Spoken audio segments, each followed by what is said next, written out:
Yes, South Korea is over. South Korea is over. This sounds brutal, but South Korea will soon start melting on all fronts. Demographically, Melting? economically, socially, culturally, and militarily. Because for decades, Why not population-wise? the country has been experiencing a fertility crisis unprecedented in human history. And we've probably reached a point of no return. By Yeah, it's about the population, I guess. 2060, the South Korea we know and love today will no longer exist. What will the collapse look like? And why is it now almost impossible to stop? The real population bomb. Is it because the country is overdeveloped? To have a stable population, you need a fertility rate of about 2.1 children per woman. In the 1950s, South Koreans used to have 6 children on average. In the 1980s, the rate fell below 2. And in 2023, it was 0.72 kids per woman, the lowest ever recorded in history. In Seoul, fertility is even lower, around 0.55.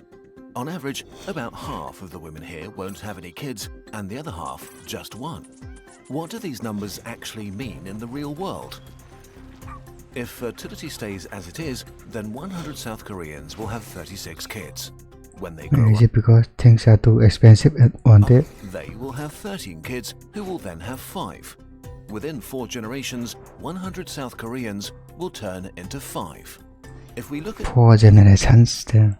today's South Korean population pyramid, we see this is pretty real. There's only one 1-year-old for 4 50-year-olds. After 4 decades below the replacement level, the consequences were still largely invisible. Today, South Korea's population is at an all-time high, as are its workforce and its GDP, which is still growing. But demographics hits you like a freight train. You hear it vaguely in the distance, and then it runs you over. South Korea is about to be hit. Let's time travel 35 years into the future to 2060 and see what the country will look like then.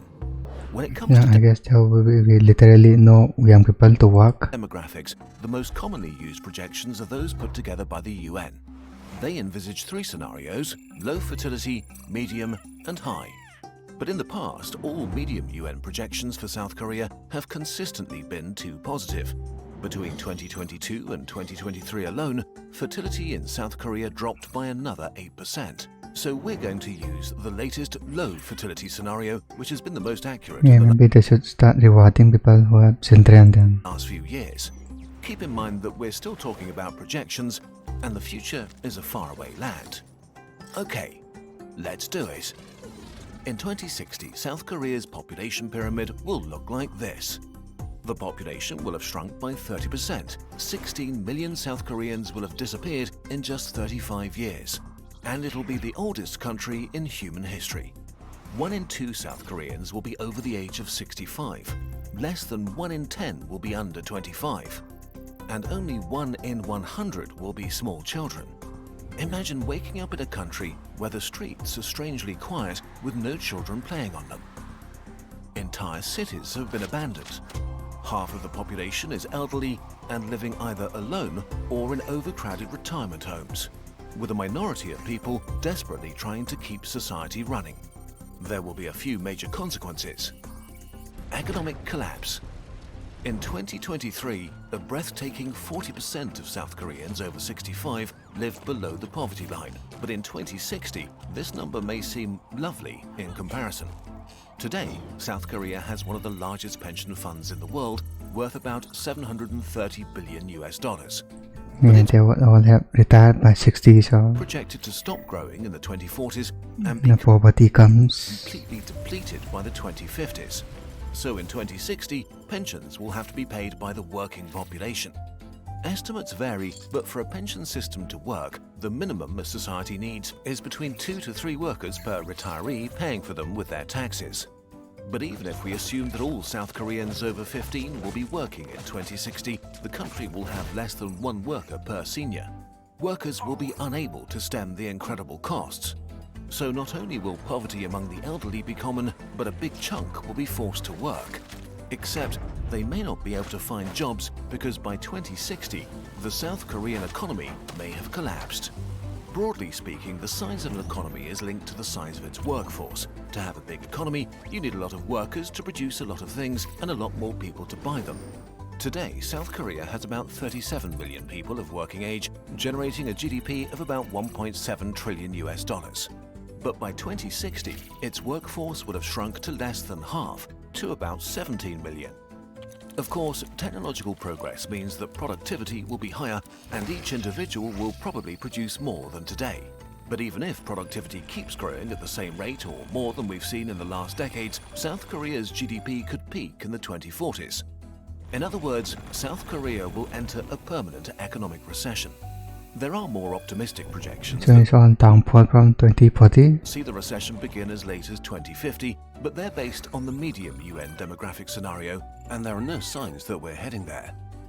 Another factor in the economy is science, technology, and innovation, areas in which big leaps are typically made by young adults and the middle-aged. Young people have fresh ideas that contribute to the wealth of society. Significantly fewer people working also means way less tax for the government, which will be trapped between a rock and a hard place. On the one hand, having to provide for half the population that are seniors, on the other, seeing its income diminish. It will be forced to shut down or cut essential services like hospitals or social benefits. Since infrastructure only works at scale, smaller communities may be abandoned as the country contracts into its metropolitan areas. And of course, there won't be enough money to invest in the future. This is bad, but what will happen to South Korean society and culture may be worse. Societal and cultural collapse.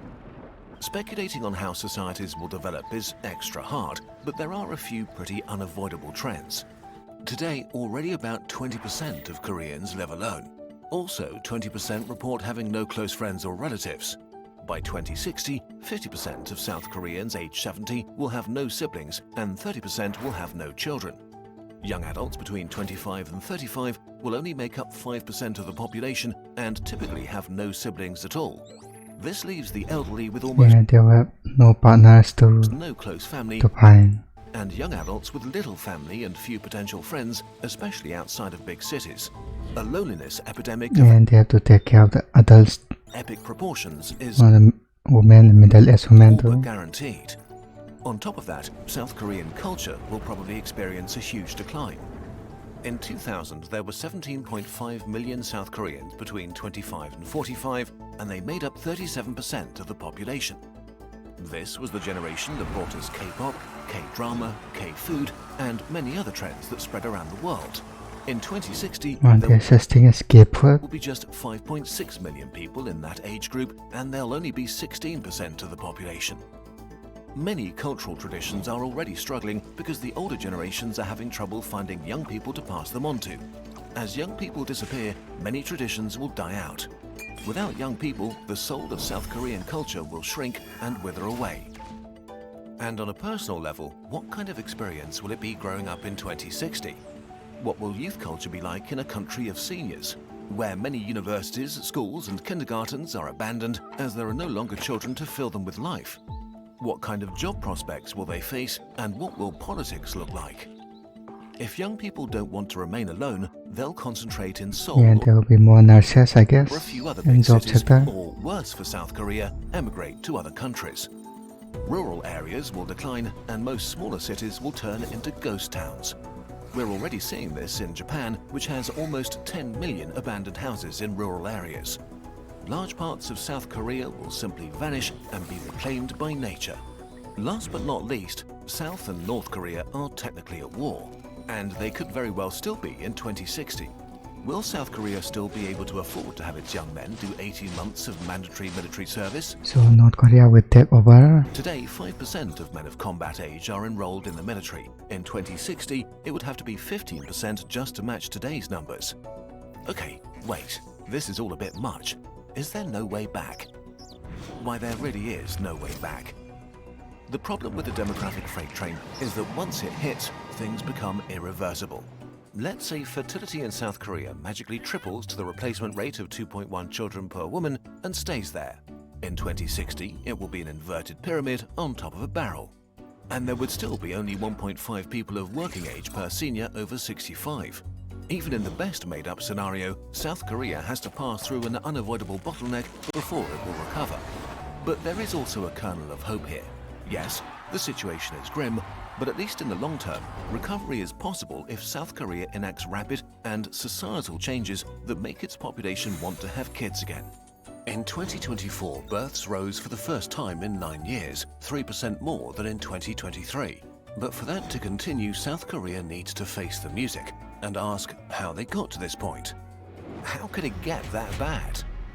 In general, as societies get richer, more educated, and child mortality plummets, people decide to have fewer kids. Exactly. What makes South Korea special is that it's this in display in that movie Idiocracy. Somehow supercharging all of these trends. South Korea lifted itself out of poverty in record time, but in doing so it developed a unique kind of workaholism and extreme competitiveness. Although the work week is 40 hours and the legal maximum is 52 per week, unpaid overtime is normal for many, and the government even proposed to raise legal work time to 69 hours per week. Despite this, South Korea has relatively low wages and a high cost of living. Real estate in big cities is out of reach for most people. The cost of education is extremely high, since families have to pay for private lessons if they want to send their kids to a high-tier college. All of this while South Korea spends less on family benefits than most other rich countries. Old-fashioned cultural norms make matters even worse. Marriage is all but mandatory if a couple wants to start a family. In 2023, only 4.7% of babies were born to unmarried women. Out of all developed countries, South Korean men do just about the least share of housework and childcare within their families. This leaves women with a disproportionate amount of work if they want to keep their jobs after a pregnancy, while many men are overwhelmed by the societal expectation to be the main breadwinner and have successful careers. Starting a family or not is a personal decision, and most South Koreans are deciding against it. The bottom line is that South Korea They want more money. has created a culture that leads to very few kids. Conclusion. Demographic collapse is not an abstract thing in the future, it's happening right now. And it's not just South Korea. In 2023, China had a fertility rate of 1, Italy and Spain 1.2, Germany 1.4, the UK 1.6, and China is the not good. US 1.6, which It's on the brink of collapse. so much better, doesn't it? Well, after 4 generations, a fertility rate of 1.6 means 60% fewer new people. A fertility rate of 1.2 means 87% fewer people. And fertility rates are still falling with no sign of stabilization or recovery. The weirdest thing about all of this is that almost nobody involved in the public discourse has truly grasped the gravity of the situation. The last century was utterly dominated by overpopulation narratives, and people who say that we need more kids seem weird. And if you do the maths, the future just seems to be too insane to be true, like it's hard to believe. None of this has ever happened before. So, low birth rates are mostly discussed in the context of worker shortages, not as the existential threat to our societies, cultures, wealth, and our It should be a later way of argument. life that they are. If we don't Not only for work. take it seriously very soon and change the DNA of our modern societies in a way that encourages young people to start having children again, then the rest of the century will be pretty grim for those of us who will live through it. The demographic freight train stops for nobody. We finally need to realize that it's hurtling down the tracks right at us. Multi-layered issues. I guess there need to be red pill. That's only way, huh?